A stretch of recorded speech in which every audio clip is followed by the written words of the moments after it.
देख रहे हैं JN न्यूज और मैं हूं आपकी मेजबान सुंबल ज़िया। बुलेटिन का बाकायदा आगाज करते हैं और शामिल करते हैं अब तक की अहम तरीन खबरें। हैदराबाद ब्यूरो चीफ जावेद अली चना, हैदराबाद मेयर काशिफ अली शोरो और सूबाई वजीर सकाफत सियाहत सिंध सैयद जुल्फ़कार अली शाह ने सिंध म्यूजियम हैदराबाद में 11वीं अजाज मेलों की इफ्तिताही तकरीब में शिरकत की।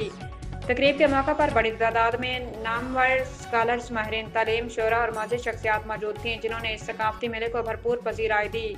इस मौका पर कमिश्नर हैदराबाद डिवीजन फयाज अहमद अब्बासी समेत मुख्तलिफ सरकारी अफसरान भी तकरीब में शरीक थे।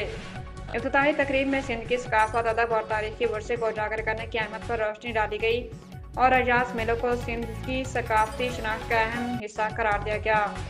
तकरीब के दौरान अजाज मेलों टीम की शानदार काविशों को भरपूर खराज तहसीन पेश किया गया। अजाज मेलों के मुंतज़िमीन बिलखसूस इरफाना मलाह और अमर संधू ने तमाम मौजूद मेहमानों का पुरतपाक इस्तकबाल किया और मेले के कामयाब इनेकाद में अहम किरदार अदा किया। शुरका ने अजाज मेलों को सिंध की सकाफत, अदब और सूफी रिवायत के फ़रोग़ के लिए एक अहम प्लेटफार्म करार देते हुए टीम की मेहनत और लगन को सराहा।